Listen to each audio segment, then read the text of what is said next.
युवराज सिंह से लेकर सोनाली बेंद्रे और अब हिना खान ने जीती कैंसर से जंग। आज कैंसर डे पर आइए जानते हैं इस बीमारी के बारे में और गहराई से। कैंसर एक ऐसी जानलेवा बीमारी है जो दुनिया भर में तेजी से बढ़ रही है। India council of medical research के मुताबिक हर साल 14 लाख से ज्यादा नए केसेस रिपोर्ट होते हैं और हर 2 मिनट में एक पेशेंट की जान इस बीमारी से चली जाती है। Lung cancer, breast cancer, cervical और ओरल सबसे ज्यादा पाए जाने वाले कैंसर के टाइप्स हैं, जिनके ट्रीटमेंट के लिए कीमोथेरेपी, रेडिएशन और सर्जरी जैसी एडवांस टेक्निक्स हैं। लेकिन अब तक ऐसी कोई दवा नहीं बनी है जो कैंसर को पूरी तरह से खत्म कर सके। रिसर्च जारी है, लेकिन फिलहाल कैंसर का अर्ली डिटेक्शन और प्रिवेंशन ही सबसे बड़ी चाबी है। कई मशहूर सेलिब्रिटीज भी हैं जो कैंसर से लड़ चुके हैं या अब भी लड़ रहे हैं। हिना खान जो ब्रेस्ट कैंसर से लड़ रही हैं। बॉलीवुड एक्ट्रेस सोनाली बेंद्रे को भी 2018 में हाई ग्रेड कैंसर हुआ था, लेकिन उन्होंने ये जंग जीत ली। क्रिकेटर युवराज सिंह को 2011 में लंग कैंसर डिटेक्ट हुआ था, लेकिन उन्होंने भी ये जंग जीत कर सक्सेसफुली कमबैक किया था। एक्ट्रेस मनीषा कोइराला ने भी ओवेरियन कैंसर को हराकर एक नए जीवन की शुरुआत की थी।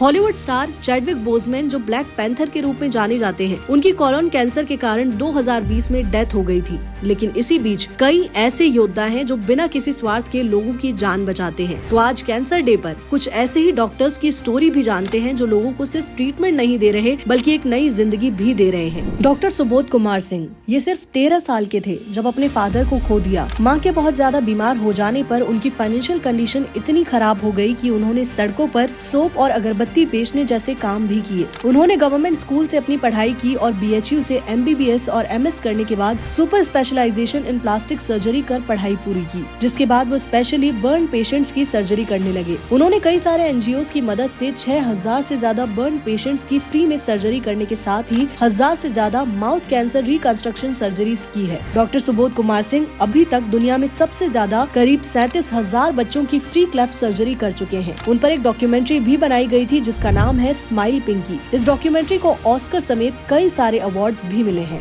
ये है डॉक्टर रवि कन्नन। 2007 में अपनी लाइफ का सबसे बड़ा डिसीजन लेते हुए इन्होंने चेन्नई के अद्यार कैंसर इंस्टीट्यूट में अपनी एस्टीम्ड पोजीशन छोड़कर असम के रिमोट टाउन सिलचार का रुख किया और Cachar cancer hospital and research centre के डायरेक्टर बन गए। उस वक्त आसाम इंसर्जेंसी, नेचुरल कैलेमिटीज और हाई कैंसर रेट्स जैसे कई चैलेंजेस फेस कर रहा था, क्योंकि यहाँ लोग टबैको और बीटल नट से होने वाले कैंसर के बारे में अवेयर नहीं थे। साथ ही यहाँ प्रॉपर ट्रीटमेंट की भी कमी थी। डॉक्टर कन्नन ने इन सब मुश्किलों को देखने के बाद अबेंडेंड स्कूल्स और टी गार्डन्स में फ्री कैंसर ट्रीटमेंट क्लिनिक्स शुरू किए। उनका फोकस सिर्फ ट्रीटमेंट तक ही सीमित नहीं रहा, बल्कि उन्होंने प्रिवेंटिव केयर और अर्ली डिटेक्शन पर भी काम किया। अपने इन्हीं योगदानों के लिए डॉक्टर रवि कन्नन को रेमन मैग्सेसे अवार्ड और 2024 में ही पद्मश्री अवार्ड से सम्मानित किया गया। डॉक्टर कन्नन ने न सिर्फ कैंसर केयर को एक्सेसिबल बनाया बल्कि हजारों लोगों को एक नई उम्मीद भी दी। इनकी कहानी हमें सिखाती है कि डिटर्मिनेशन और कंपैशन से बड़े चैलेंजेस को भी जीता जा सकता है। डॉक्टर सुबोध कुमार सिंह और डॉक्टर रवि कन्नन जैसे लोग ही हैं जो समाज में अपना योगदान देने के साथ कैंसर पेशेंट्स के लिए उम्मीद की नई मिसाल बन चुके हैं।